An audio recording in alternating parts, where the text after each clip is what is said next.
ಸ್ವಾಗತ. ಇವತ್ತಿನ ದಿನ ನಾಡಿನೆಲ್ಲೆಡೆ ಕೂಡ ದಸರಾ ಹಬ್ಬದ ಸಂಭ್ರಮ ನಡೀತಾ ಇದೆ. ಅದರಲ್ಲೂ ನಮ್ಮ ನಾಡಿನ ಹಬ್ಬ ದಸರಾದಲ್ಲಿ ಗೊಂಬೆ ಕೂರಿಸುವುದೇ ಒಂದು ವಿಶೇಷ. ಹಾಗಾದರೆ ಈ ಗೊಂಬೆಗಳಲ್ಲಿ ನಾವು ಗೊಂಬೆ ಕೂರಿಸುವಂತಹ ವಿಧಾನದಲ್ಲಿ ನಾವು ಯಾವ ರೀತಿಯಾಗಿ ಒಂದು ಥೀಮನ್ನು ಆಯ್ಕೆ ಮಾಡಿಕೊಂಡು ಗೊಂಬೆಗಳನ್ನು ಕೂರಿಸ್ತೀವಿ, ಯಾವ ರೀತಿಯ ಥೀಮನ್ನು ನಾವು ಆಯ್ಕೆ ಮಾಡಿಕೊಂಡ್ರೆ ಆ ಒಂದು ಹಬ್ಬ ನಿಮಗೆ ಮತ್ತಷ್ಟು ಆನಂದವನ್ನು ಕೊಡುತ್ತೆ. ಬನ್ನಿ, ಇಲ್ಲಿ ನಾನು ಒಂದು ಸ್ಟಾಲ್ಗೆ ಬಂದಿದ್ದೀನಿ, ಅಲ್ಲಿ ನಿಮಗೆ ಇವತ್ತಿನ ತೋರಿಸ್ಕೊಡ್ತಾ ಇದ್ದೀನಿ. ಮೇಡಮ್, ಇದು ಯಾವ ಥೀಮ್? ಇದು ಶ್ರೀಮಂತ. ಓಕೆ, ಶ್ರೀಮಂತನ ಮಾಡಬೇಕಾದ್ರೆ ಯಾವ ರೀತಿಯಾಗಿ ಸುಮಂಗಳಿಯರು ಮತ್ತು ಆ ಒಂದು ಶ್ರೀಮಂತನದ ಸಂದರ್ಭದಲ್ಲಿ ಯಾವ ರೀತಿಯಾಗಿ ಒಂದು ಸಂಭ್ರಮ ಇರುತ್ತೆ ಅನ್ನೋದು ಈ ಥೀಮ್ನ ಮುಖಾಂತರ ತೋರಿಸ್ಕೊಡ್ತಾ ಇದ್ದೀನಿ. ಓಕೆ, ಇದು ಮತ್ತು ಕಚೇರಿ. ಓಕೆ, ಭರತನಾಟ್ಯ ಮತ್ತು ಕಚೇರಿಯ ಒಂದು ದೃಶ್ಯವನ್ನು ಇಲ್ಲಿ ಗೊಂಬೆ ಕೂರಿಸುವಂತಹ ಥೀಮಲ್ಲಿ ಇಲ್ಲಿ ಆಯ್ಕೆ ಮಾಡಿಕೊಂಡಿದ್ದಾರೆ. ಅದಾದ ನಂತರ ನಾವಿಲ್ಲಿ ನೋಡ್ತಾ ಇರೋದು ಇದು ಯಾವ ಥೀಮ್? ಇದು ಕೀಲ್ ಕುದುರೆ, ತಮಿಳಲ್ಲಿ ಕರವಾಟಂ. ಓಕೆ, ತಮಿಳಲ್ಲಿ ಕರವಾಟಂ ಅಂತಾರೆ, ಕನ್ನಡದಲ್ಲಿ ನಾವು ಕೀಲ್ ಕುದುರೆ ಆಟ ಅಂತ ಏನು ಹೇಳ್ತೀವಿ, ಈಗೆಲ್ಲ ಮಾಯ ಆಗ್ತದೆ. ಆ ಥರ ಥೀಮನ್ನು ಒಳಗೊಂಡಿರುವಂತಹ ಒಂದು ಗೊಂಬೆ ಕೂರಿಸುವಂತಹ ಒಂದು ದೃಶ್ಯವನ್ನು ನಾವು ನೋಡ್ತಾ ಇದ್ದೀವಿ.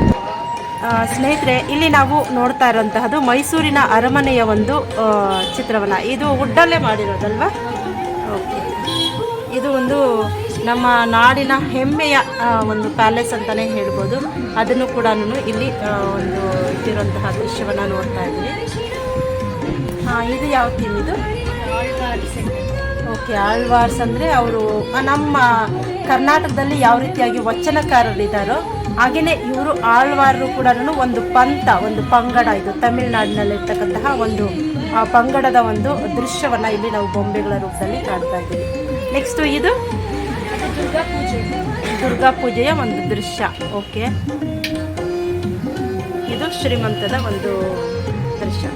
ಓಕೆ, ಇಲ್ಲಿ ಸಂಕ್ರಾಂತಿ ಹಬ್ಬ ಅಥವಾ ಪೊಂಗಲ್ ಅಂತ ಏನು ಹೇಳ್ತೀವಿ ಅದರ ಒಂದು ದೃಶ್ಯವನ್ನು ನಾವಿಲ್ಲಿ ಬೊಂಬೆಗಳ ರೂಪದಲ್ಲಿ ಕಾಣ್ತಾ ಇದ್ದೀವಿ. ನಾವಿಲ್ಲಿ ನೋಡ್ತಾ ಇರೋಂತಹದ್ದು ಗಣೇಶ ನೃತ್ಯ ಮಾಡ್ತಾ ಇರೋಂತಹದ್ದು. ಸುತ್ತಲೂ ಕೂಡ ಗಣೇಶನ ವಾಹನ ಇಲಿಗಳು, ಮ್ಯೂಸಿಕ್ ಇನ್ಸ್ಟ್ರೂಮೆಂಟ್ಸ್ ಅಂದರೆ ಸಂಗೀತ ವಾದ್ಯಗಳನ್ನು ನುಡಿಸ್ತಾ ಇರತಕ್ಕಂತಹ ವಿಶೇಷವಾದಂತಹ ದೃಶ್ಯವನ್ನು ನಾವಿಲ್ಲಿ ನೋಡ್ತಾ ಇದ್ದೀವಿ. ಸ್ನೇಹಿತರೆ, ನಾವಿಲ್ಲಿ ನೋಡ್ತಾ ಇರೋದು ಕರ್ನಾಟಕದಲ್ಲಿ ನಾವು ವಚನಕಾರರನ್ನು ನೋಡ್ತೀವಿ, ದಾಸರನ್ನ, ಶರಣರನ್ನ ನೋಡ್ತೀವಲ್ವ, ಆ ಥರ ತಮಿಳುನಾಡಿನಲ್ಲಿ ಆಳ್ವಾರರು ಅಂತ ಹೇಳ್ತಾರೆ. ಇವರು ವಿದ್ಯೆಯನ್ನು ಕೊಡ್ತಾ ಇದ್ರು, ವಿದ್ಯೆಯನ್ನು ಕಲಿಸ್ತಾ ಇದ್ರು ಗುರುಕುಲಗಳಲ್ಲಿ ತುಂಬ ಹಿಂದೆ ನಮ್ಮ ಪೂರ್ವಜರ ಕಾಲದಲ್ಲಿ. ಆ ಒಂದು ಥೀಮನ್ನು ಇಟ್ಕೊಂಡು ಮಾಡಿರುವಂತಹ ದೃಶ್ಯ. ಇನ್ನು ಕೃಷ್ಣನ ಒಂದು ಬಾಲ ಲೀಲೆಗಳು ಯಾರಿಗೆ ತಾನೇ ಗೊತ್ತಿಲ್ಲ. ನಾವು ಕೃಷ್ಣ ಅಂದ ತಕ್ಷಣ ನಮಗೆ ಗೋಪಿಕಾಸ್ತ್ರೀಯರು ಇದ್ದೇ ಇರ್ತಾರೆ. ಅಂತಹ ಥೀಮನ್ನು ಒಳಗೊಂಡಿರುವಂತಹ ಬೊಂಬೆಗಳು ಇದು.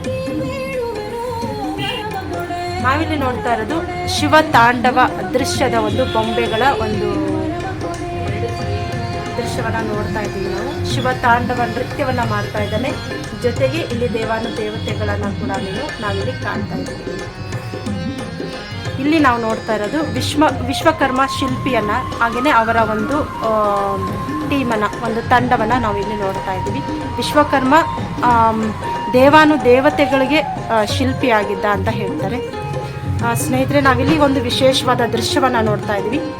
ನವ ಹನುಮಾನ್ ದೃಶ್ಯಗಳನ್ನು ಕೂಡ ನಾವಿಲ್ಲಿ ಬೊಂಬೆಗಳ ರೂಪದಲ್ಲಿ ಮಾಡಿರೋದನ್ನು ನೋಡ್ತಾ ಇದ್ದೀವಿ. ಕಣ್ಣಿಗೆ ಹಬ್ಬವನ್ನು ಕೊಡುವಂತಹ ಒಂದು ಹಬ್ಬ, ನಾಡಿನ ಕನ್ನಡ ನಾಡಿನ ನಾಡ ಹಬ್ಬ ಅಂತಲೇ ಹೇಳ್ತೀವಿ, ದಸರಾ ಹಬ್ಬ. ಇಂತಹ ಸಂದರ್ಭದಲ್ಲಿ ಗೊಂಬೆ ಕೂರಿಸುವಂತಹ ವಿಧಾನದಲ್ಲಿ ಸಾಕಷ್ಟು ಥೀಮ್ಗಳನ್ನು ಇಟ್ಕೊಂಡು ಮಾಡ್ತಾ ಇರ್ತಾರೆ, ಸಾಕಷ್ಟು ಒಂದು ಬೊಂಬೆಗಳನ್ನು ಸಂಗ್ರಹಣೆ ಮಾಡ್ತಾರೆ. ಇಲ್ಲಿ ನಾವು ನೋಡ್ತಾ ಇರೋದು ಹನುಮಂತನ ನವ ರೂಪಗಳನ್ನು.